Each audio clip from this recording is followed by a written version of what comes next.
Mic नको ना माझा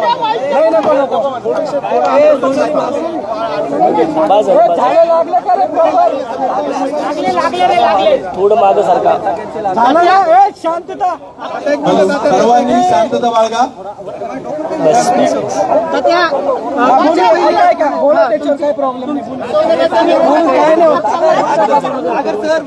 निवेदन करा आणि नंतर नमस्कार मी आता गेली 25 वर्ष सातत्याने सुरुवातीच्या कालावधीमध्ये शिवसेना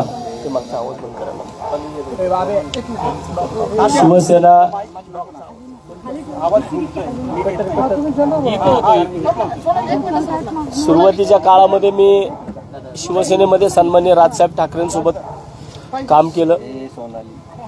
पुणे शहरामधील शिवसेनेचा पहिला कार्यकर्ता की ज्याने सन्माननीय राजसाहेब ठाकरेंनी ज्यावेळेस राजीनामा दिला शिवसेनेचा, त्यावेळेस मी सुद्धा कॅन्टोन्मेंट विधानसभा मतदारसंघाचा उपविभागाध्यक्ष होतो.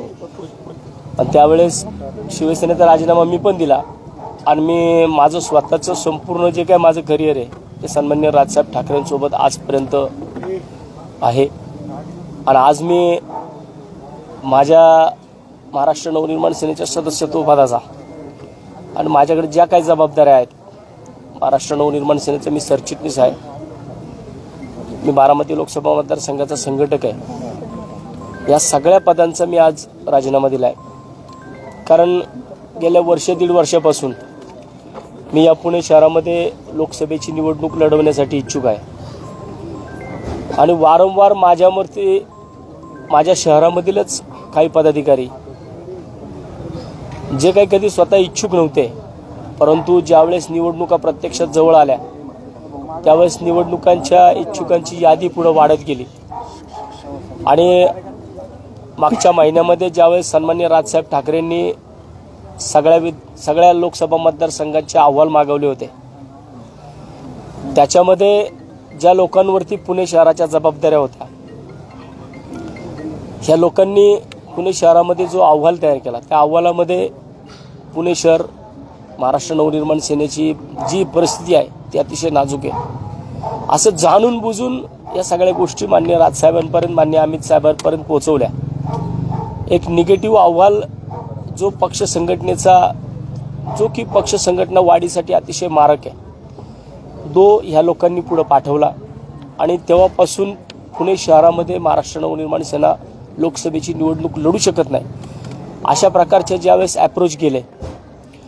आणि याच्या सगळ्यांचा वारंवार मलाच एकट्याला मी एकनिष्ठ आहे हे सगळ्या वेळोवेळी माझ्यावरती अन्याय होतो. आणि शेवटी मग मला आज माझ्या या सगळ्या गोष्टींचा कडेलोट झाला. जर ज्या शहरामध्ये ज्या लोकांबरोबर माझ्या राजकीय जीवनातील 15 वर्ष घालवली आणि अशाच 15 वर्षामध्ये हेच पदाधिकारी जर वसंत मोरेला तिकीट नाही मिळालं पाहिजे, पक्ष संघटनेने निवडणूक नाही लढवली पाहिजे, यासाठी जर निगेटिव्ह पद्धतीने अहवाल माननीय साहेबांपर्यंत पाठवत असतील तर मला वाटतं की अशा लोकांमध्ये काम करणं मला जमणार नाही.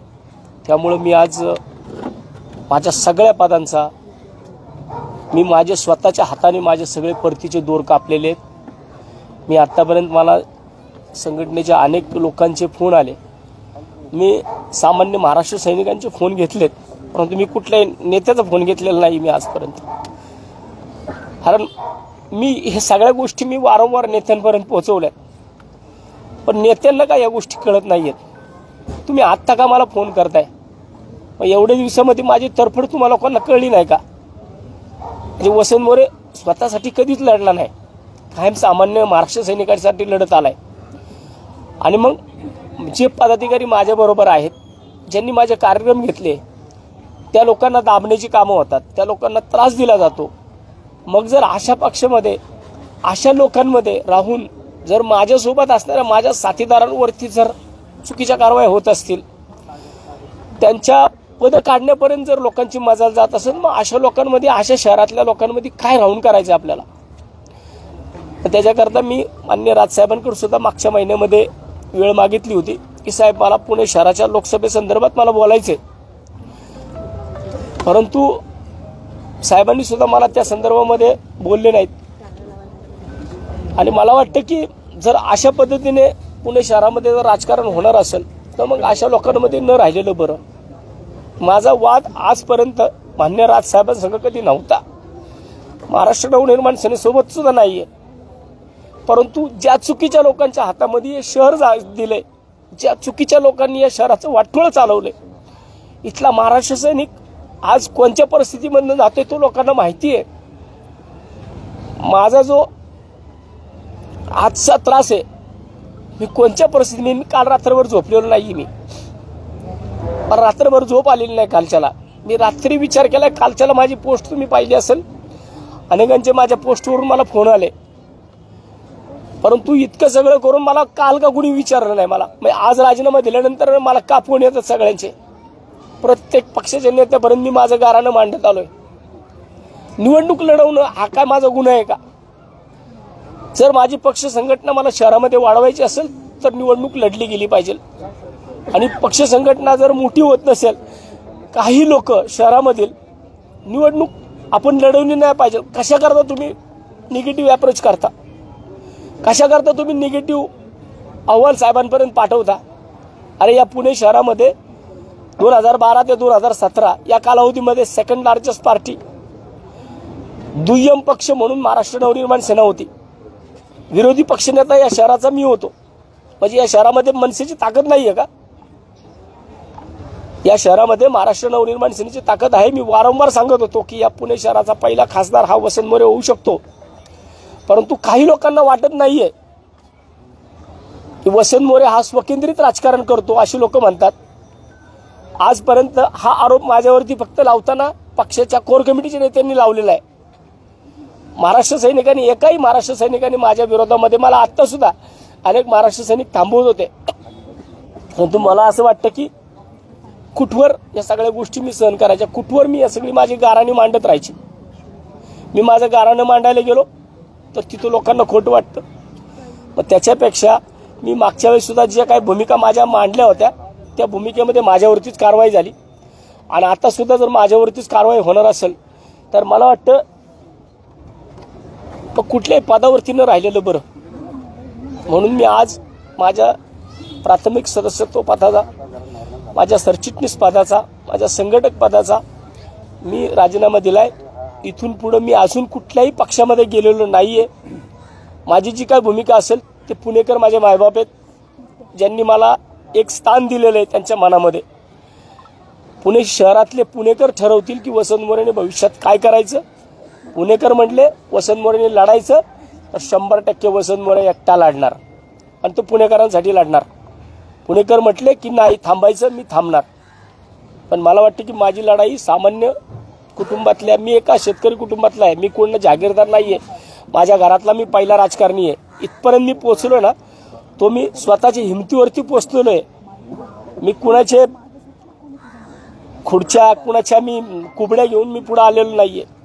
मी माझं स्थान मान्य राजसाहेबांच्या हृदयामध्ये, मी माझं स्थान मी तयार केलं होतं. आणि ते स्थानाला कुठेतरी धक्का लावण्याचं काम पुणे शहरातल्या कोर कमिटीने केलेलं आहे. त्यामुळे मला वाटतं की अशा लोकांमध्ये त्या कोर कमिटीचा मी एक सभासद आहे. आणि मला वाटतं त्या कोर कमिटीमध्ये मला काम करायचं नाही. आणि मला इथून पुढे परत बोलवलं जाईल, कोर कमिटी बरखास्त करू, काय करू, परंतु मला त्या लोकांबरोबर कामच करायचं नाही. जी लोक शहरामध्ये पक्षाला संपवण्याचा विचार करत असतील अशा लोकांसोबत मला काम करायचं नाही. त्यामुळे मी आज पक्ष सोडलेला आहे. वसंत मोरेंना लोकसभा लढवायची होती. लोकसभा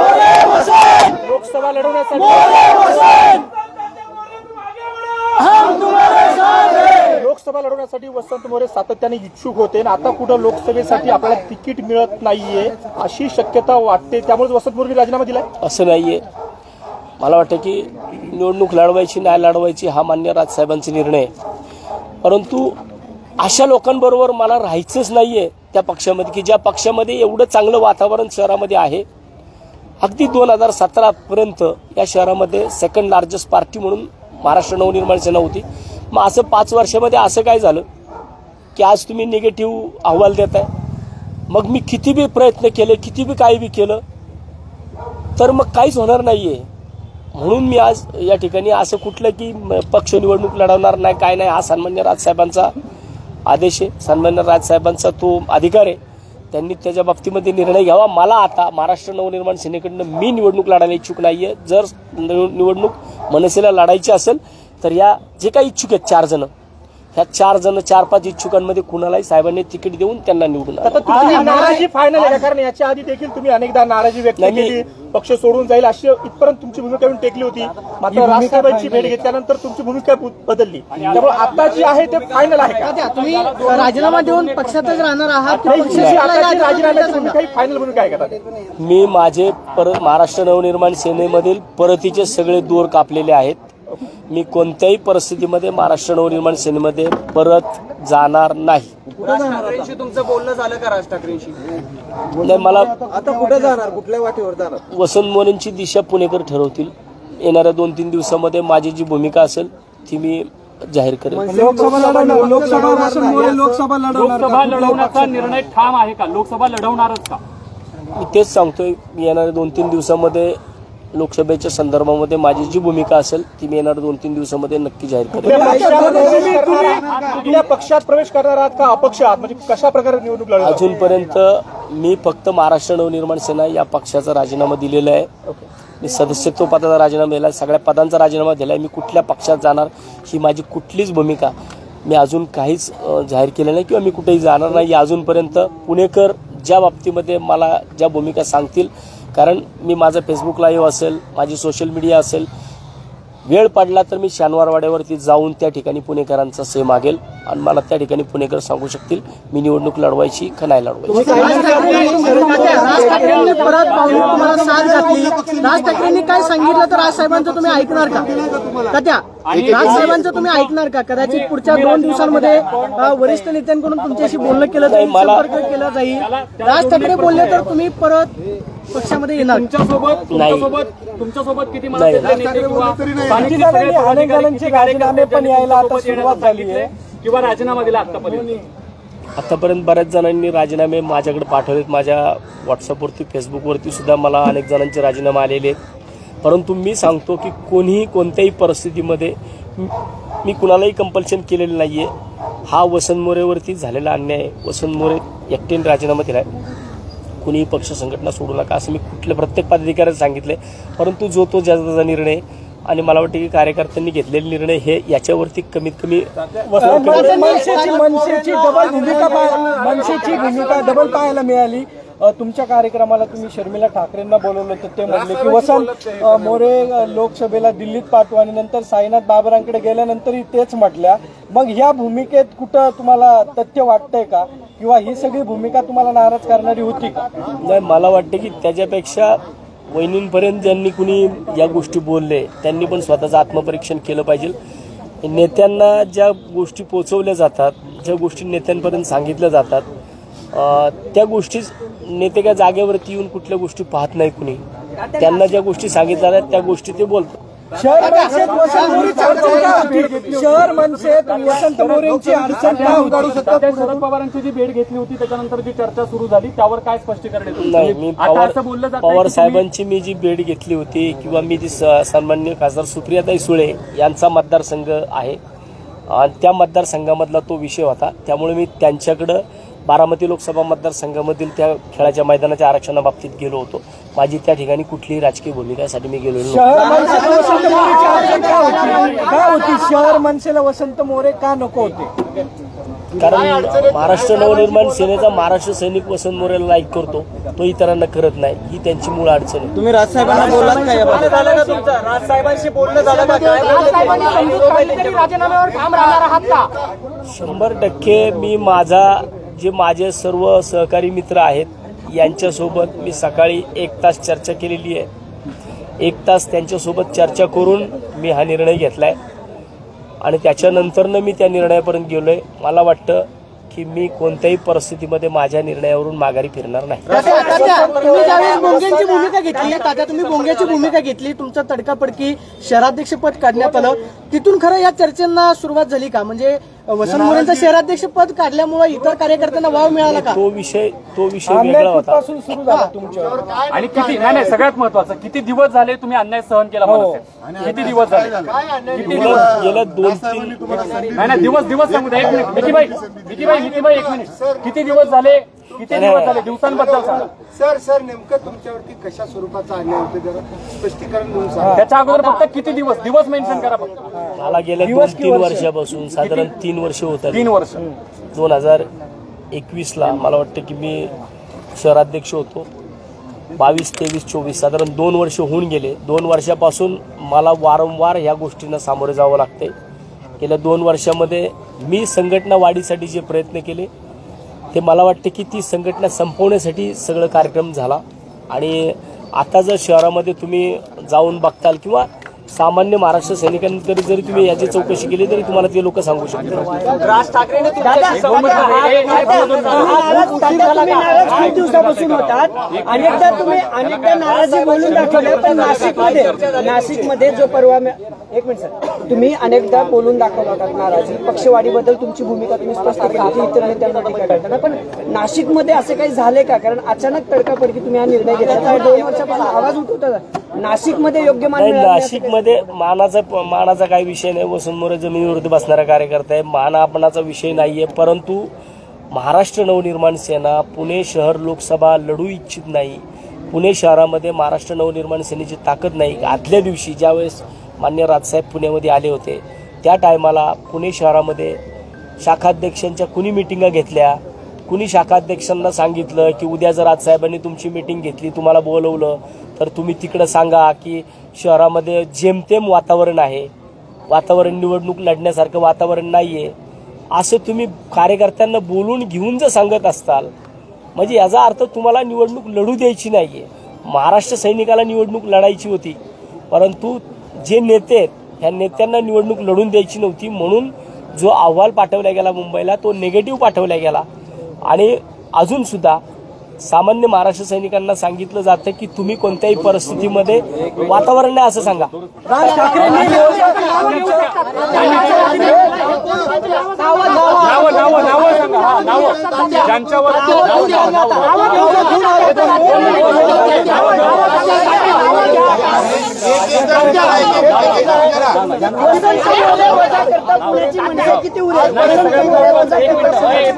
अरे पैशाचा काय विषय करता आयुष्यातली 48 माझं वय आहे. 48 वर्षातली 27 वर्ष संघटनेला दिली. पैशाचं काय घेऊन बसला? पैशाचं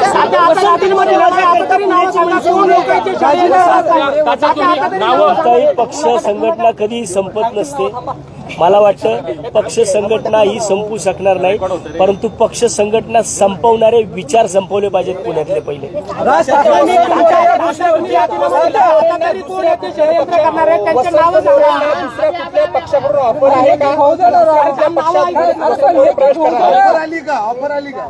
ऑफर्स खूप आहेत, परंतु मी असा कुठलाही निर्णय घेतलेला नाहीये. एक विचारतो ते एक जणांनी विचारलं तात्या किती पक्षांच्या ऑफर आहेत? किती पक्षांच्या ऑफर आहेत?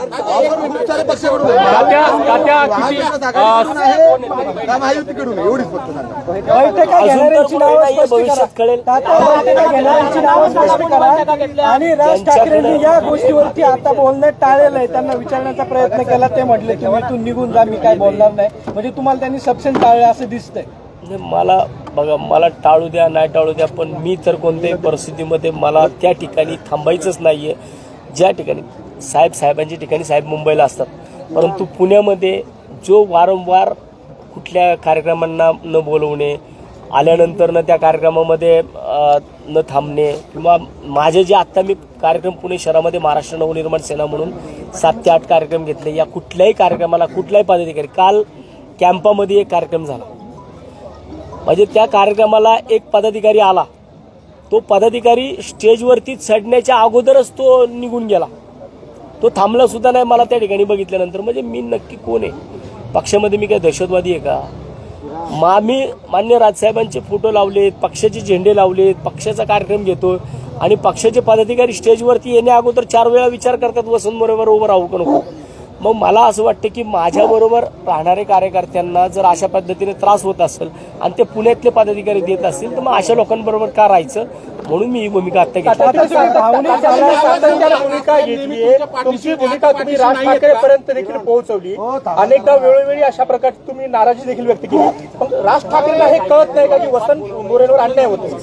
नाही, सगळे मला अमित साहेब असतील, मी 10 ऑक्टोबरला अमित साहेबांपुढे सुद्धा हे सगळे विषय माझ्या वाढदिवसाच्या दिवशी ज्यावेळेस मान्य अमित साहेब माझ्या संग 1 तास बसले होते, 1 तास बोलले होते, मी 10 ऑक्टोबरला सुद्धा या सगळ्या गोष्टी मान्य अमित साहेबांच्या पुढे मांडल्या होत्या आणि त्यावेळेस सुद्धा मान्य अमित साहेबांनी माझा 1 तास सगळ्या गोष्टी ऐकून घेतल्या होत्या. परंतु त्याच्यानंतरनं त्या विषयावरती कुठल्याही बाबतीमध्ये काही भूमिका झाल्या नाहीत. कोण कशा पद्धतीने काम करतंय आणि कसं पद्धतीने पक्षांनी लढलंच नाही पाहिजे, पक्षांनी इथं निवडणूक लोकसभेची लढली नाही पाहिजे असं वातावरण लोकांनी तयार केलं. त्यामुळे मला वाटतं की जर अशा पद्धतीने तुम्ही जर निगेटिव्ह अप्रोच जर पाठवणार असाल तर जेणेकरून ते चुकीचं ठरेल आणि सामान्यातला सामान्य कार्यकर्ता जो खाली तळागाळामध्ये आहे त्याच्यावरती अन्याय होईल. पक्षातली लोक पक्ष संपवतात का हे यावरून असं स्पष्ट दिसतंय. पक्षाचं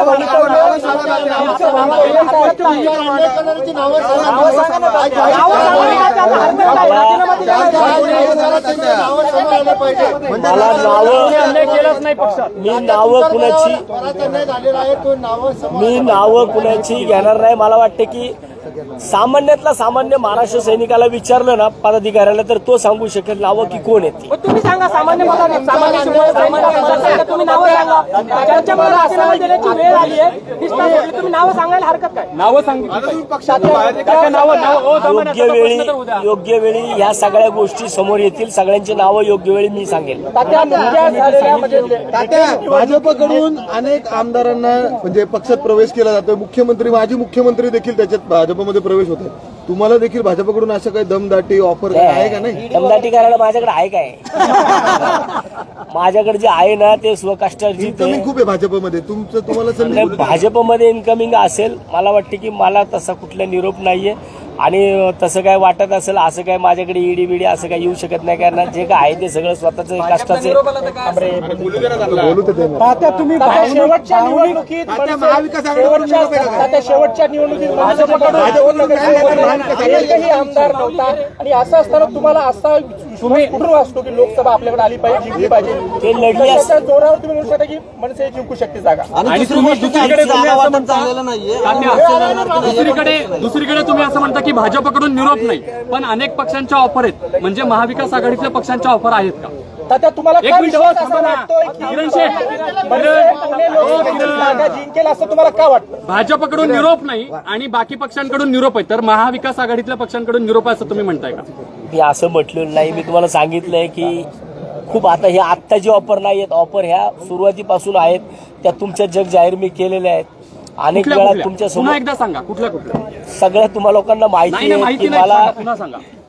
मला मागच्या वेळेस ज्या वेळेस काही विषय झाले होते त्यावेळेस शिवसेना असेल, राष्ट्रवादी असेल, अजित पवार की शरद पवार त्यावेळेस एकच होते. आता वेगळे झाले. आता एका बी ते तुम्ही ठरवा. आता तुतारी तुम्ही शरद पवारांची भेट घ्या. हडपसरमध्ये तुतारी घेणार का? विधानसभेत अरे मला खासदार व्हायचं राव. मला एक नंबर खाली बसा. लोकांसोबत बोलू. एक मिनिट